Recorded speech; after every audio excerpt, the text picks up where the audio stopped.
ყველა ტიპის მომხმარებლისთვის ელექტროენერგიაზე შემცირებული და კომერციული მომხმარებლისთვის წყალმომარაგებაზე გაზრდილი ტარიფის სემეკის გადაწყვეტილება უკვე ძალაშია და შეცვლილი ტარიფებით ქვითრებს აბონენტები თვის ბოლოს მიიღებენ. რამ განაპირობა ტარიფების კორექტირება წლის ბოლოს, ამას სემეკის თავმჯდომარისგან უფრო დეტალურად მოვისმენთ. ის დღეს ჩვენი სტუმარია, მოგესალმებით ბატონო დავით. მადლობა სტუმრობისთვის. მოგესალმებით დილამშვიდობისა, მოგესალმებით ტელემაყურებლებს.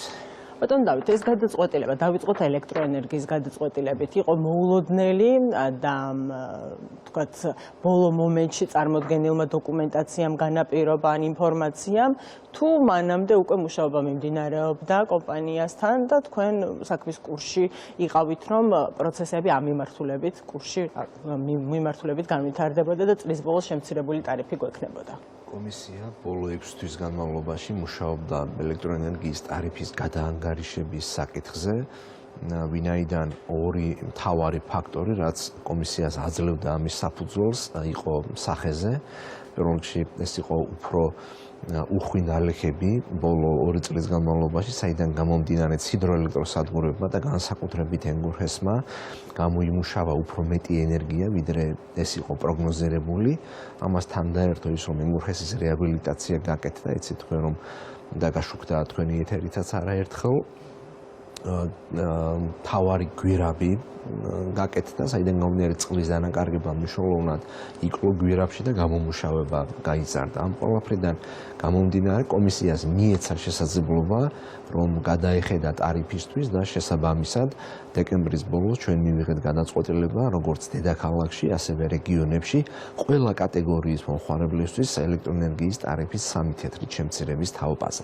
ეს შემცირება გრძელვადიანი იყო, რასაც აკვირდებოდით, ხო? გრძელვადიანი იყო, იმიტომ რომ კომისია ტრადიციულად აკეთებს ესეთ შემთხვევაში შესაბამის აუდიტს, არის ტარიფის გაანგარიშების ფორმულა, რომელიც ჩვენს მიერ არის დამტკიცებული. ეს ფორმულა შეიცავს კონკრეტულ ეკონომიკურ პარამეტრებს და ამ პარამეტრებიდან გამომდინარეობს საბოლოო ტარიფი. კიდევ ერთხელ ხაზს ვსვამ იმას, რომ ეს ცვლილება შეეხება ყველა კატეგორიის მომხმარებელს, როგორც საყოფაცხოვრებელს, ანუ მოსახლეობას, ასევე მოსახლეობის გარდა ყველა სხვა აბონენტსაც, ანუ არასაყოფაცხოვრებო მომხმარებლებსაც, კი ბატონო, ეგრეთ წოდებულ კომერციულ მომხმარებლებსაც. თბილისში ეს არის დაახლოებით 750,000 აბონენტი, ხოლო რეგიონებში 1,330,000 აბონენტი ყველა კატეგორიის მომხმარებლისთვის. აი ახლა ზუსტად თვის ბოლოა მიმდინარეობს მრიცხველების წაკითხვა და შესაბამისად ქვითრების დაგზავნა მომხმარებლებისთვის. უკვე ეს ქვითარი, რომელიც იანვრის ბოლოს დაიგზავნა და 1 იანვრიდან მოხმარებული ელექტროენერგიის, ესე ვთქვათ, საფასურს ეხება სამთეთრიანი შემცირებული, ესე ვთქვათ, ტარიფით მიიღებენ, ანუ ახალი შემცირებული ტარიფით მიიღებენ მომხმარებლები ახალ ქვითარს. აი თქვენ აბონენტების რაოდენობა აღნიშნეთ, რიცხვებში ვთქვათ, თანხობრივად რამდენია, ეს ალბათ ესეც გექნება დაანგარიშებული, ხო? იცით თქვენ რომ ჩვენ საფეხურებრივი ტარიფები გვაქვს მოსახლეობისთვის სამსაფეხურიანი ტარიფი, ვინც 100 კილოვატზე ნაკლებს მოიხმარს თვეში, მათთვის ყველაზე დაბალი ტარიფი არის 100-დან 300 კილოვატამდე და 300-დან ზევით მომხმარებლები. ყველა კატეგორიისთვის 3 თეთრით შემცირდა აქაც, ისევე როგორც კომერციულ სექტორშიც სხვადასხვა ძაბვის საფეხურზე სხვადასხვა ტარიფი გვაქვს 32 თეთრამდეა ყველაზე მაღალი ტარიფი კომერციულ სექტორში, აქაც 3 თეთრიანი შემცირება. ძალიან მარტივად რო უთხრათ მომხმარებლებს, ძალიან მარტივად რო უთხრათ მომხმარებლებს, ეს არის დაახლოებით 10%-იანი შემცირება ზოგიერთ კატეგორიაზე, მაგალითად თქვათ, მოსახლეობაზე ცოტა უფრო მეტიც არის, კომერციულ სექტორზე ყველაზე მაღალი ძაბვის საფეხური სადაც არის დაახლოებით 10 თეთრიანი, უფრო ზოგადად 10%-იანი შემცირება, რაც ნიშნავს იმას, რომ საშუალო წინა წლის იანვარში რაც გადაიხადეს, თუ იმდენი მოხმარება იქნება, დაახლოებით 10%-ით ნაკლებს გადაიხდიან თანხობრივად. რაც უფრო მსხვილი მომხმარებელია, რა თქმა უნდა, თანხობრივად მას უფრო გაცილებით ნაკლების გადახდა მოუწევს. ანუ შესამჩნევი იქნება ის დანაზოგი, რასაც გაძახს. ბატონო დავით, ერთ-ერთი მიზეზი ხო თქვენ რაზეც საუბრობთ, იყო ის, რომ ჭარბად გამოიმუშავა ენგურჰესმა. თუ თქვათ წელსაც ან და მომდევნო 2 წლის განმავლობაში იგივე ტენდენცია შენერჩუნდა და მზარდი იქნება გამომუშავება, უნდა ველოდოთ თუ არა ისევ გადახედვას ტარიფების, იმიტომ რომ თქვენ ხომ ხუმაიც 5 წელზე აკეთებთ ძირითად გათვლას, ხო? კომისია ვარაუდობს და გაანგარიშება, რომელიც ჩვენ გავაკეთეთ, ავიღეთ არსებული, ბოლო პერიოდის ჰიდროლოგია, აქედან გამომდინარე, შემდგომი 3 წლის განმავლობაში ტარიფებს ჩვენ ვფიქრობთ, რომ შევინარჩუნებთ, გაზრდა არ მოუწევს, ეს შემცირებული სამთეთრიანი ტარიფი შემდგომი 3 წლის განმავლობაში იქნება ძალაში. ამდენად თუ კიდევ უფრო უკეთესი მდგომარეობა გვექნება, კიდევ უფრო მეტი ნალექები გვექნება, რა თქმა უნდა, ეს ტარიფს წაადგება. თუმცა ნალექების პროგნოზირება, რა თქმა უნდა, ერთ-ერთი რთული საქმეა და პრაქტიკულად ზუსტად შეუძლებელია და ვისარგებლებ შემთხვევით და კიდევ ერთ საკითხს გაუსვამ ხას, აი რატომ არის მნიშვნელოვანი მარეგულირებელი სადგურების არსებობა, ეგრეთ წოდებული კაშხლიანი სადგურების არსებობა, იმიტომ რომ ესეთი სადგურები იგროვებენ წყალს, ერთბაშად კი არ გამოიმუშავებენ, ან თქვათ უქმად კი არ ღორიან, იგროვებენ წყალს და როცა უკვე დეფიციტის სეზონი დგება, შემოდგომა ზამთარში არეგულირებენ, ამ პერიოდში კიდევ უფრო მეტი იაფიანი ენერგიის შეშვების სისტემაში შეშვების საშუალებას გვაძლევს. ამიტომაც ეს სადგურების შენობილობა ქვეყანაში უნდა გაგრძელდეს. ამ დროისთვის რამდენია ესეთი სადგური, რომელიც ყველაზე მთავარი და ყველაზე დაბალტარიფიანი ეს არის ენგურხესი, რომელიც 100% სახელმწიფო საკუთრებაშია, მიუხედავად იმისა, რომ 40-60-ზე იყოფა ენგურხესის მიერ გამომუშავებული ენერგია და 40% მიემართება აფხაზეთში, ხოლო 60% დანარჩენ საქართველოში. იმდენად დაბალი ტარიფი გვაქვს ჩვენ, სენეკის მიერ დადგენილი ტარიფი, რომელიც ძირითადად საოპერაციო და მიმდინარე კაპიტალურ ხარჯებს ფარავს, რომ ის თითქმის 2-ჯერ 2.5-ჯერ უფრო დაბალია, ვიდრე სხვა შედარებით ახალაშენებული ფესების შემთხვევაშია ტარიფი და ეს გვაძლევს საშუალებას, რომ ეგრეთ წოდებულ სამოხმარებლო კალათაში შეიძლება მეტი იაფიანი ენერგია გქონდეს და ამით გავაიაფოთ საშუალო ტარიფი.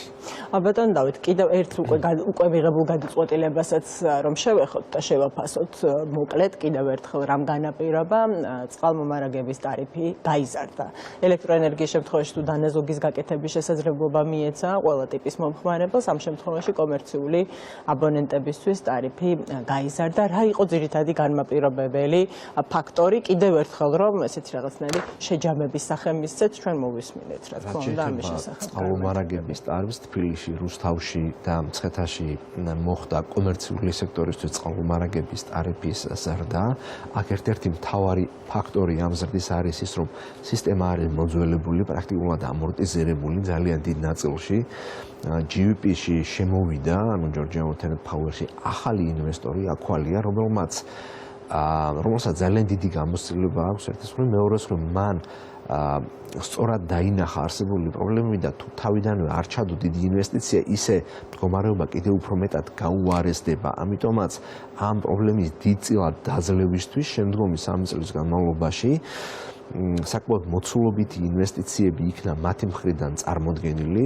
კომისიამ ამ ინვესტიციების ნაწილი შეითანხმა და ეს არის ასე თქვათ ტარიფზე ზეწოლის ძირითადი განმაპირობებელი ფაქტორი. ტარიფი გაიზარდა კომერციულ სექტორში, თუმცა საბოლოო ჯამში ამით შემდგომი 3 წლის განმავლობაში ავარიების რიცხვი მნიშვნელოვნად უნდა შემცირდეს, წყალმომარაგების მიწოდების წვეტები მნიშვნელოვნად უნდა შემცირდეს და მიწოდების უსაფრთხოება უნდა გაიზარდოს. ამით საბოლოო ჯამში სარგებელი უნდა ნახოს აბონენტმა, აბონენტი იქნება უფრო მეტად კმაყოფილი. უწყვეტად მომარაგება იქნება უზრუნველყოფილი. კი ბატონო, ამ პროცესს მიადევნებს უწყვეტად თვალყურს, რომ ეს თანხა, რომელიც ჩვენ გავითვალისწინებთ ტარიფში, ეს ინვესტიციები სრულად იქნას დახარჯული, ათვისებული და მიზნობრივად იქნას დახარჯული, იქ სადაც ხშირი ავარიებია, იმ მაგისტრალების გამოცვლა მოხდეს. მაგალითად თქვათ, თბილისში გახოკვიძის ქუჩა კრიტიკას ვერ უძლებს, ძალიან ხშირია პრაქტიკულად ყოველდღიური ავარიები და ძალიან მოცულობითი პროექტი გაკეთდა 20 მილიონ ლარზე მეტი მხოლოდ ამ ერთი მნიშვნელოვანი მაგისტრალური ძარღვის წყალმომარაგების და კანალიზაციის სისტემის მოწესრიგებაზე უნდა დაიხარჯოს. საკმაოდ მოცულობითი ინვესტიციები ჯერ კიდე წელიწად ნახევრის წინ შევითანხმეთ რუსთავისთვის, იმიტომ რომ რუსთავში გაცილებით მძიმე იყო წყლის პრობლემა და ხშირი იყო ავარიები, აქედან გამომდინარე რუსთავში მნიშვნელოვანი ძვრები ამ კუთხით უკვე დაწყებულია და მნიშვნელოვანი დიდი საინვესტიციო პროექტები მიმდინარეობს. დღეს ჩვენ ზუსტად ამ საკითხზე გვექნება მოსმენა, რადგან სიტყვა მოიტანა თქვენი გადაცემის შემდეგ მივდივარ კომისიაში, სადაც ზუსტად რუსთავში განსახორციელებელი რუსთავი უნივერსიტეტიდან მივდივარ რუსთავის რუსთავიდან მიდიხართ რუსთავში მოსასმენად და გადასაწყვეტად, ანუ ზუსტად საინვესტიციო პროექტებს მოვისმენთ. და ალბათ და შემდგომი 3 წლის განმავლობაში რუსთავში დეტალური გეგმების განხილვა იქნება რუსთავის მერთან და GVP-სთან ერთად და შევჯერდებით, იმიტომ რომ სინქრონიზაცია მნიშვნელოვანი წყლის კომპანიასა და მერიას შორის, სადაც წყლის სისტემები გამოიცვლება, მერიამ ინფრასტრუქტურული პროექტები უნდა მიაყოლოს ამ ყველაფერს, ამდენად ესეთი საკოორდინაციო შეხვედრაა დაგეგმილი.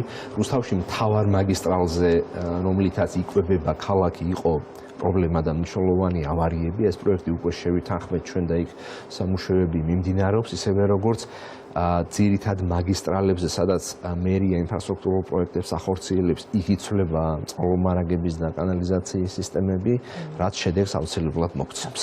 ძალიან დიდი მადლობა, მასშტაბური პროექტების მოსასმენად მიდიხართ დღეს. ჩვენი სტუმარი იყო სამეკის თავმჯდომარე დავით ნარმანია.